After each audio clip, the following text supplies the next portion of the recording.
The Whig Party's decision to support the Fugitive Slave Act of 1850 was a direct consequence of their overriding commitment to preserving the Union. National Whig leaders, most notably Henry Clay, who engineered the complex compromise of 1850, and Daniel Webster, fundamentally believed that the threat of the Southern states seceding was the greatest danger facing the nation. To them, the act, which mandated the cooperation of Northern citizens and officials in the capture and return of alleged fugitive slaves, was a bitter but necessary political concession to avert immediate dissolution. This act was not an isolated measure. It was merely one component of the larger compromise. By agreeing to this major concession for the South, the Whigs were simultaneously able to secure significant gains for the North, namely the admission of California as a free state and the abolition of the slave trade in Washington, D.C. The leadership presented the 5 bills of the compromise as an indivisible package, a price of peace they deemed essential.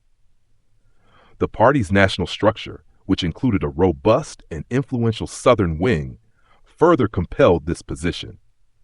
These Southern Whigs fiercely defended the act as essential protection for their constitutional property rights, forcing their Northern counterparts to compromise to maintain the party's national integrity. Whig President Millard Fillmore threw his full support behind the compromise to pressure Northern Whigs into accepting the entire package, thus officially cementing the party's association with the odious law.